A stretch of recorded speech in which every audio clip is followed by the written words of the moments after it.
Hello, children. It's story time once again with Manjit. And now we're going to hear a wonderful story about 4 animal friends. Yes, you heard that right. There were these 4 animals who were really good friends with each other. They were the squirrel, the parrot, the cat, and the dog.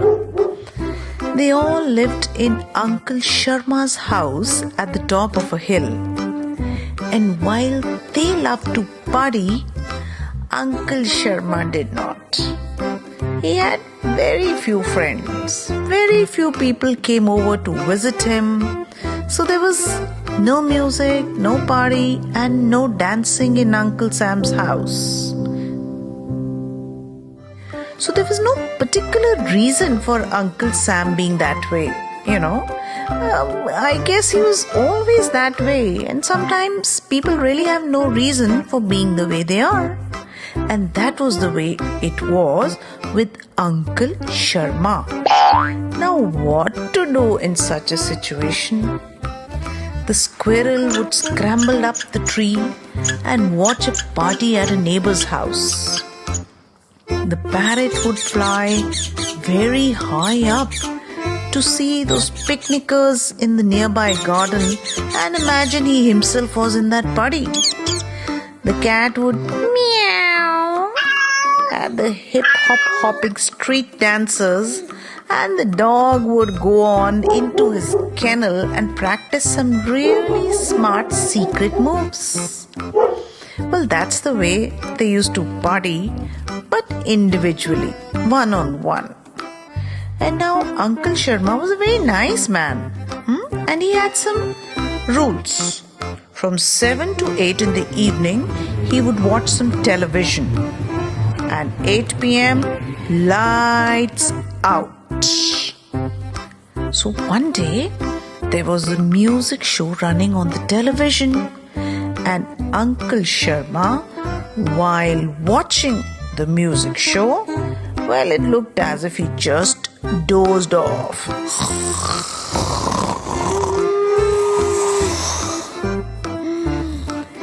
Now the 4 animal friends watched in carefree abandon.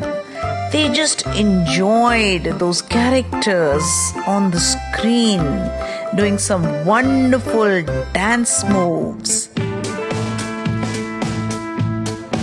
So now looking at them, the 4 friends decided to have a dance party. So what if they could not go to a disco? So what if they had no dance teacher? And so what if Uncle Sharma was not the party types?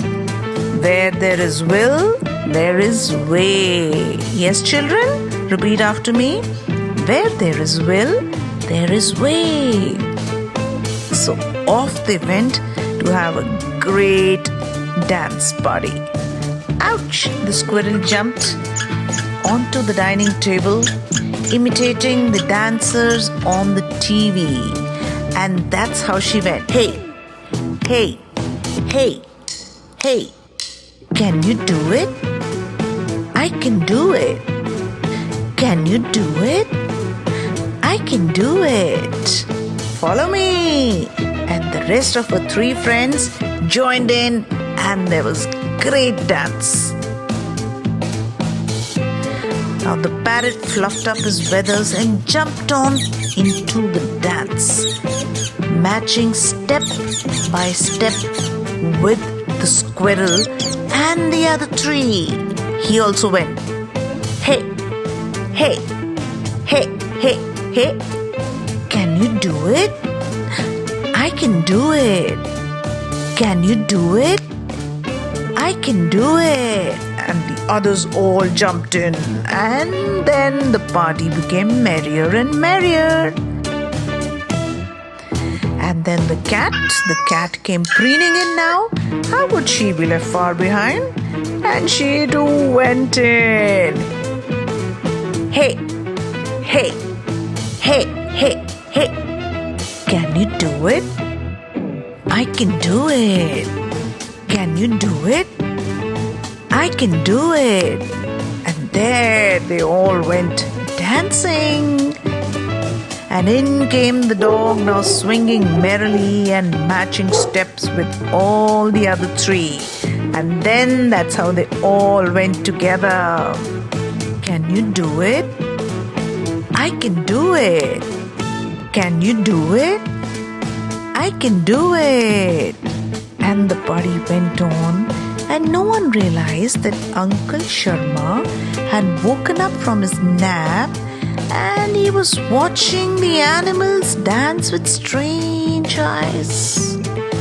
He had never imagined or felt that dancing could be such fun and give so much of joy. He looked at the animals dancing and they were like sheer joy. He turned around and said to himself, "It is something which I have never done before. But come to think of it, these animals seem to be loving it. Well, to each their own, I guess. I don't see any reason to stop the party." And Uncle Sharma quietly got up and walked to his room and left the television on. And that's the night that Uncle Sharma also left the lights on till way after 8 p.m. The animals had their party while Uncle Sharma slept soundly. And they all lived happily ever after. A big thank you to everyone for listening in to my stories and sending in some beautiful, wonderful comments. The last story, which a lot of you seem to have loved, is about the story on gratitude and thankfulness. Zeba Arif says, "My niece and nephew had so many questions regarding the lockdown on March 22nd. Why so many people clapping and beating plates? Through this story, all these questions will be answered." Mala Malti says she loved the narration and intonation, especially the ka, ka, ka. Loganaiki said that her children really enjoyed listening, especially the crow voice. Ka, ka, ka. Paula Milton says the story catapulted the older children as well, and she loved the value that the story holds. Thank you so much for listening in, and stay tuned in for some more stories coming soon.